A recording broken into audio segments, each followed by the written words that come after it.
नमः संस्कृताय मित्रों, आप सभी का अपना यूट्यूब चैनल विजय भोग क्लासेस में जुड़ने के लिए सभी को बहुत बहुत धन्यवाद।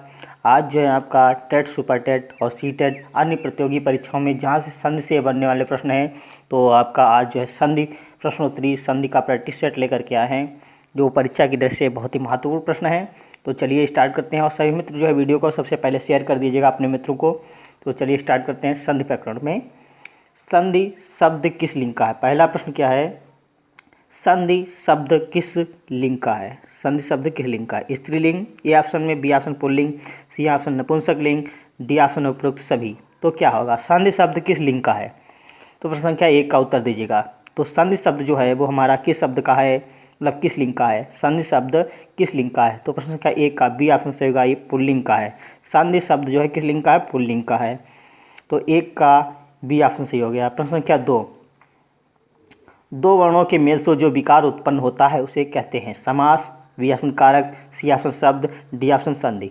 तो दो वर्णों के मेल से जो विकार उत्पन्न होता है उसे क्या कहते हैं? तो ऑप्शन जो है 2 का उत्तर दीजिएगा। तो इसको संधि कहते हैं। दो वर्णों के मेल से जो विकार उत्पन्न होता है उसे क्या कहते हैं? संधि कहते हैं। तो डी विकल्प सही होगा। प्रश्न संख्या 2 का डी विकल्प सही हो गया।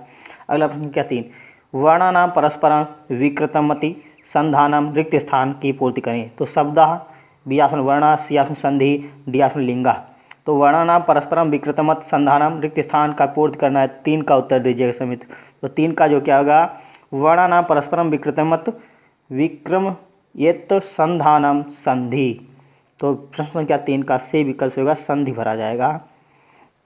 और प्रश्न संख्या 4, संधि के लिए अनिवार्य तत्व है सन्निकर्षा, ए ऑप्शन, बी ऑप्शन संयोगा, सी ऑप्शन संहिता, डी ऑप्शन धातु।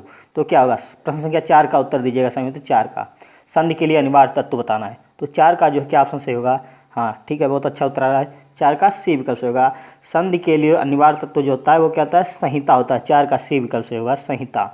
अगला प्रश्न क्या 5, दो वर्णों का अत्यंत सन्निकट हो जाना ही कहलाता है। दो वर्णों का अत्यंत सन्निकट हो जाना ही कहलाता है संहिता, बी ऑप्शन संयोगा, सी ऑप्शन समासा, डी ऑप्शन उपरोक्त में से कोई नहीं। तो दो वर्णों का अत्यधिक मतलब अत्यंत सन्निकट हो जाना, सन्निकट माने निकट, पास हो जाना ही कहलाता है। क्या कहलाता है? तो प्रश्न संख्या 5 का उत्तर दीजिएगा।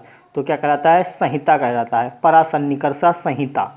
तो क्या होता है? दो वर्णों का अत्यंत सन्निकट हो जाना ही संहिता कहलाता है। प्रश्न संख्या 5 का एक विकल्प सही होगा। अगला प्रश्न संख्या 6, संहिता एक पदे नित्या नित्य धातु उपसर्गयो नित्य समासे तुषा विपक्षाम विपेक्षते में रिक्त स्थान की पूर्ति करें। तो संदेह भरा जाएगा या संहितायाम भरा जाएगा? बी विकल्प, सी ऑप्शन वाक्य, डी ऑप्शन शब्दे। तो प्रश्न संख्या 6 का उत्तर दीजिएगा समित्र। तो संहिता एक पदे नित्या नित्या धातु उपसर्गयो नित्य समासे तो वाक्य तुषा विवक्षाम पेक्षते। तो प्रश्न संख्या 6 का जो है सी विकल्प होगा। इसमें वाक्य भरा जाएगा, वाक्य तुषा विवक्षाम पेक्षते में रिक्त स्थान की पूर्ति। तो 6 का सी विकल्प से होगा। अगला प्रश्न संख्या 7, संहिता मतलब संधि कहाँ कहाँ नित्य मानी जाती है? संहिता एक पद में नित्य होती है, बी ऑप्शन उपसर्ग और धातु में संहिता नित्य होती है, और सी ऑप्शन समास में नित्य होती है। तो संहिता कहाँ कहाँ नित्य होती है? उपरोक्त में से सभी, डी ऑप्शन में। तो प्रश्न संख्या 7 का जो है डी विकल्प से होगा। संहिता एक पद में नित्य होती है, धातु और उपसर्ग में नित्य होती है, समास में नित्य होती है। तो उपरोक्त सही सभी विकल्प से होगा। प्रश्न संख्या 7 का डी विकल्प से होगा, उपरोक्त सभी। प्रश्न संख्या 8, संहिता विवक्षाधीन होती है एक पद में, वाक्य में, या समास में, या उपसर्ग धातु में। तो संहिता विवक्षाधीन होती है। 8 का उत्तर दीजिएगा समित्र। तो वाक्य में, किस में होती है? वाक्य में संहिता विवक्षा के अधीन होती है, तो वाक्य में होती है। प्रश्न संख्या 8 का बी विकल्प से हो गया। अगला प्रश्न संख्या 9, संधि के मुख्यतः भेद होते हैं। ए ऑप्शन में 2, बी ऑप्शन में 3, सी ऑप्शन 4, डी ऑप्शन 6। तो संहिता के मुख्यतः मतलब संधि के मुख्यतः भेद। प्रश्न संख्या 9, संधि के मुख्यतः भेद बताना है। तो प्रश्न संख्या जो है 9 का जो है बी विकल्प से होगा हमारा। संहिता के जो संधि के, ठीक है, संधि के मुख्यतः 3 भेद होते हैं। कौन से 3 भेद होते हैं? स्वर संधि, व्यंजन संधि और विसर्ग संधि। ये संधि के मुख्यतः 3 भेद होते हैं। तो प्रश्न संख्या 9 का बी विकल्प से होगा। अगला प्रश्न संख्या 10, स्वर वर्ण का स्वर वर्ण से मेल को कहते हैं। तो स्वर संधि या अच संधि, ए और वी दोनों, या हल संधि। तो हल संधि होता है व्यंजन और व्यंजन के मिलने से हल संधि का निर्माण होता है। तो स्वर संधि को ही अच संधि कहा जाता है। तो विकल्प हमारा 10 का क्या होगा? स्वर वर्ण का स्वर वर्ण से मेल इसको क्या कहते हैं, ए स्वर संधि और अच संधि कहते हैं। तो विकल्प हमारा सी विकल्प से होगा, ए प्लस बी दोनों। प्रश्न संख्या 10 का जो है सी विकल्प से होगा।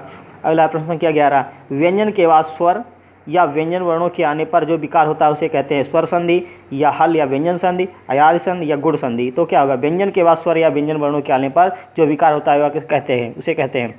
तो 11 का उत्तर दीजिएगा, उसको क्या कहते हैं, व्यंजन संधि या हल संधि कहते हैं। विकल्प बी ऑप्शन से होगा हल व्यंजन संधि। तो बी विकल्प सही होगा प्रश्न संख्या 11 का। अगला प्रश्न क्या 12, संधि के कारण हो सकता है लोप, कोई नया वर्ण, दो में से एक का द्वित्व हो जाना और उपयुक्त सभी। तो संधि के कारण हो सकता है, क्या हो सकता है, 12 का उत्तर दीजिएगा समित। तो संधि के कारण हो सकता है उपयुक्त सभी, लोप भी हो सकता है, कोई नया वर्ण भी आ सकता है और दो में से एक का द्वित्व भी हो जाता है, उपयुक्त सभी। तो 12 का डी विकल्प सही होगा, 12 का डी विकल्प सही हो गया हमारा। अगला प्रश्न क्या 13, हल व्यंजन संधि में विकार होता है स्वर का या व्यंजन का या विसर्ग का, उपयुक्त तीनों का। तो हल जो है संधि में विकार होता है या व्यंजन संधि में जो विकार होता है किसका होता है। तो प्रश्न क्या 13 का उत्तर दीजिएगा। तो उसमें व्यंजन का विकार होता है, ठीक है, व्यंजन संधि में विकार जो होता है वो व्यंजन का ही होता है। प्रश्न क्या 13 का बी विकल्प सही हो गया। अगला प्रश्न क्या 14, वाक्य में संधि करना अथवा न करना क्या है, ऐच्छिक या बी ऑप्शन निषिद्ध, डी ऑप्शन उपयुक्त दोनों, डी ऑप्शन इनमें से कोई नहीं। तो वाक्य में संधि करना अथवा न करना क्या है, 14 का उत्तर दीजिएगा समित।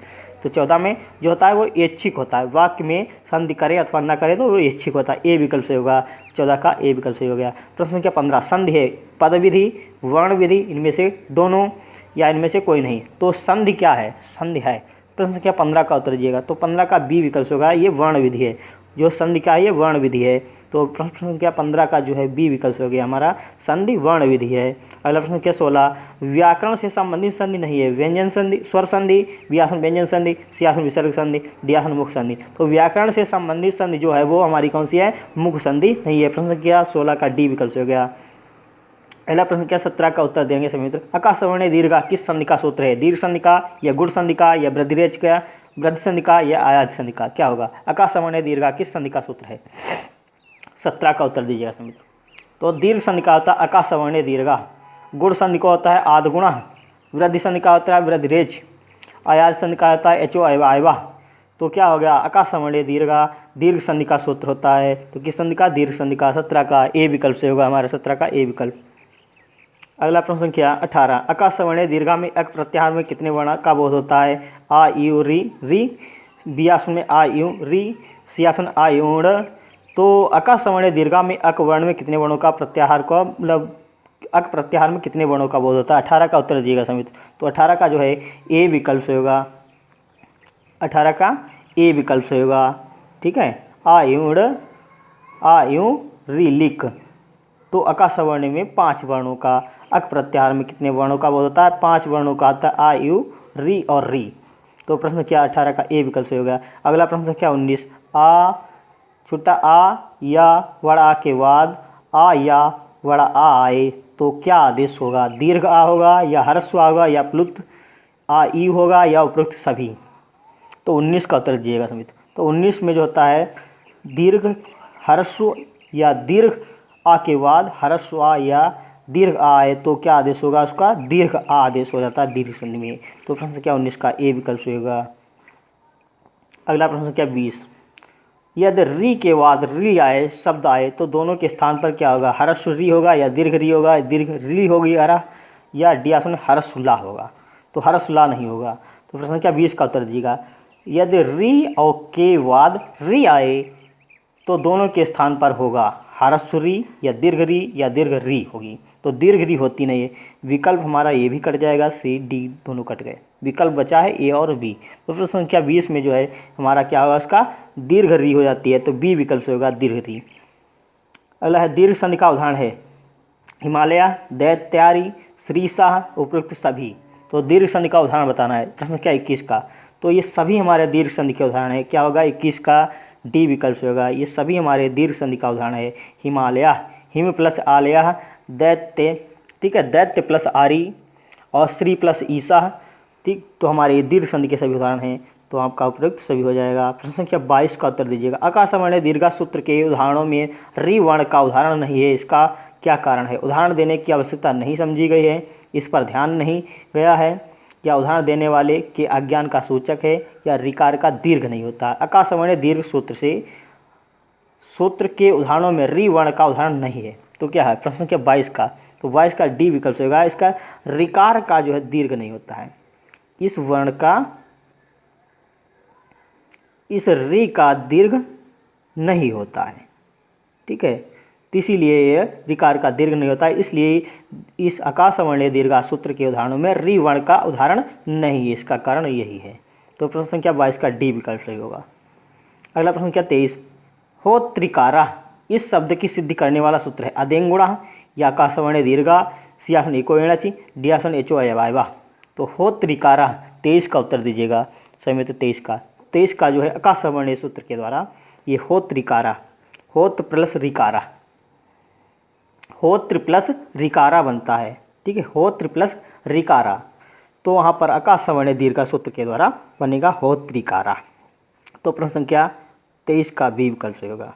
अगला प्रश्न संख्या 24, लिखा है दीपावली, दीपावली का संधि विच्छेद करें। दीपा प्लस वली, बी ऑप्शन लिखा दीपा प्लस अवली, सी ऑप्शन लिखा दीप प्लस अवली और डी ऑप्शन लिखा दीप प्लस वली। तो दीपावली का संधि विच्छेद बताना है। 24 का उत्तर दीजिएगा समित।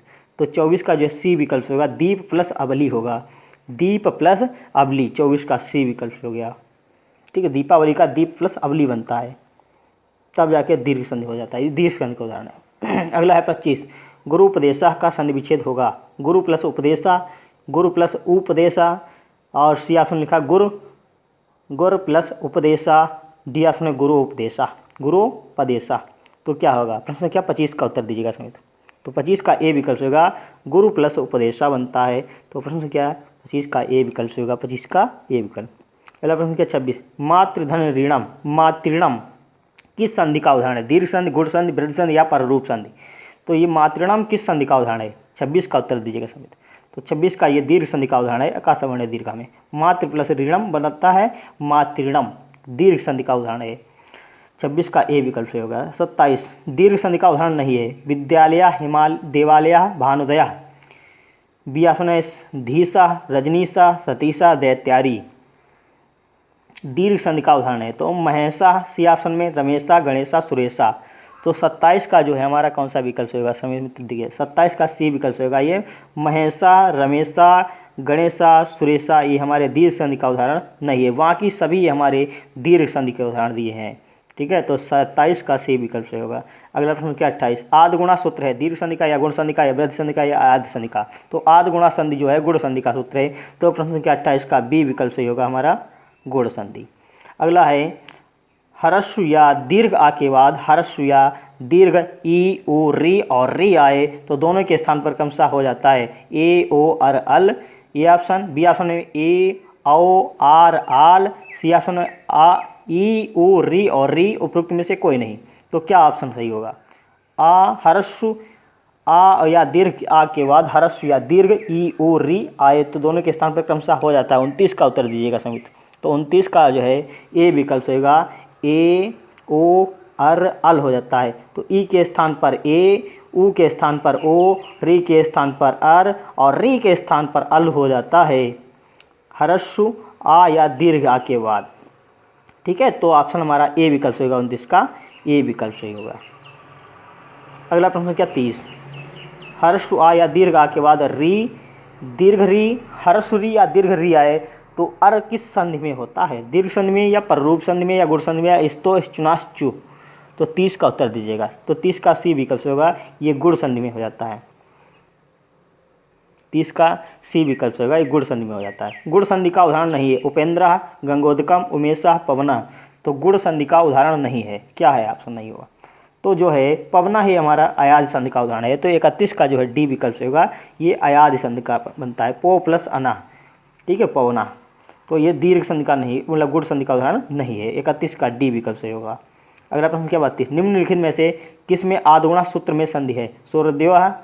सूर्योदय, बी ऑप्शन में ग्रीष्म ऋतु, सी ऑप्शन में गणेशा, उपयुक्त सभी।